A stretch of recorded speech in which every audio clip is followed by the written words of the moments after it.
मित्रों नमस्कार। आपका बहुत बहुत स्वागत है। मित्रों आप जानते हैं कि इस बार 1 फरवरी यानी संडे को रविवार को बजट पेश किया जाएगा 2025-26 का। और इस बजट पे जो सबसे ज़्यादा उम्मीदें हैं वो हैं कि टैक्स बेनिफिट क्या मिलेगा। तो इस बार उम्मीद है कि जो आपका स्टैंडर्ड डिडक्शन है, यानी अभी पुरानी व्यवस्था में 50,000 और नई व्यवस्था में 75,000 का जो स्टैंडर्ड डिडक्शन है, उसमें उसको संख्या को 1 लाख बढ़ाया जा सकता है। यानी उसको बढ़ाकर 75,000 से 1 लाख या 50,000 से 1 लाख किया जा सकता है। और जो 30% का स्लैब है, 24% है, 24 लाख का जो स्लैब है उसमें भी जो है कटौती की जा सकती है। तो आपको याद है कि पिछले साल सरकार ने इनकम टैक्स में बहुत बड़ी छूट दी थी। यानी जो आपका स्टैंडर्ड डिडक्शन है उसको बढ़ा दिया था, 75,000 कर दिया था।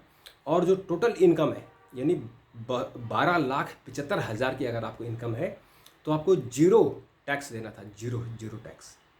सोचिए, तो अगर आपकी 12,75,000 से ऊपर तनख्वाह होगी तब आपको पूरे में देना है, तब सिर्फ 75,000 की आपको डिडक्शन मिलेगी। लेकिन अगर आपकी सैलरी 12,75,000 तक है तो आपको फिर जीरो था। तो उसमें थोड़ा सा चेंज होने वाले हैं।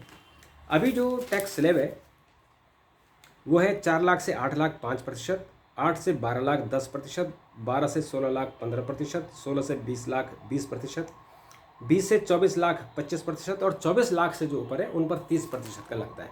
तो ऐसा सुनने में आ रहा है, ऐसा लग रहा है कि जो 24 लाख से ऊपर है उस पर 30% लगता है। शायद उस स्लैब में भी कुछ चेंज करेंगे। हो सकता है कि 24 से 30 लाख का एक स्लैब बना के और उसको 24% की जगह हो सकता है कि 24% उसको थोड़ा कम कर दें, 30 लाख से ज़्यादा जिनकी इनकम है उनको थोड़ा सा ज़्यादा कर दें। तो ये जो है ये हो रहा है कि अब तक दरों के हिसाब से सालाना 24 लाख रुपए से अधिक की आय 30% का आयकर लगता है। और जिसको लेकर आम लोगों में और विभिन्न क्षेत्र के लोगों में सरकार को सुझाव दिया गया है कि 30% का स्लैब अधिक है।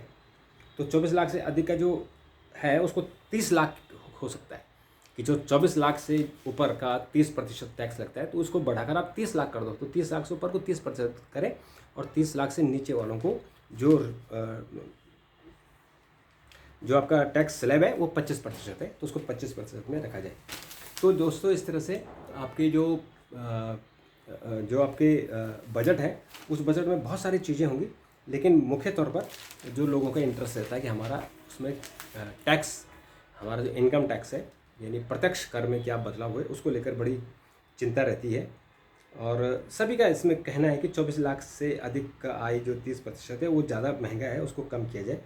तो देखते हैं सरकार इसमें क्या रुख लेती है। और मुझे लगता है कि सरकार पॉजिटिव रुख लेगी, क्योंकि पिछली बार किसी को कल्पना नहीं होगी कि 12 लाख रुपए तक छूट दी गई है। यानी 75,000 स्टैंडर्ड डिडक्शन और 12 लाख, तो कुल मिलाकर 12,75,000 की तक जिसकी इनकम है उन सबको टैक्स से माफ़ किया गया था, फ्री किया गया था।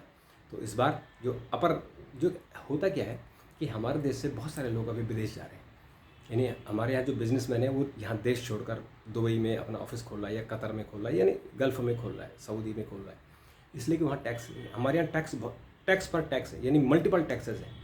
जिसने इनकम टैक्स दे दिया उसी टैक्स पे अगर वो कोई कारोबार कर रहा है तो फिर उस पर टैक्स लगता है, फिर वो अगर वो कुछ और काम कर रहा है तो उसी पे फिर टैक्स लगता है। यानी अपनी अगर वो जो टैक्स दे चुकी रकम है अगर उसमें वो बचत करता है और जब वो निकालता है तो फिर उस पर टैक्स लगता है। तो टैक्स पर टैक्स है, तो उस टैक्स से बचने के लिए लोग हिंदुस्तान छोड़ रहे हैं। तो सरकार को भी इस बात का एहसास है। तो सरकार को भी चाहिए कि जो ये प्रॉब्लम है उस प्रॉब्लम को ख़त्म करे और लोगों को राहत दे। तो मित्रों आपके हिसाब से क्या टैक्स होना चाहिए, क्या टैक्स स्लैब होना चाहिए, इसका मुझे ज़रूर कमेंट कीजिएगा, मैं इस पर जवाब देने की कोशिश करूँगा। नमस्कार।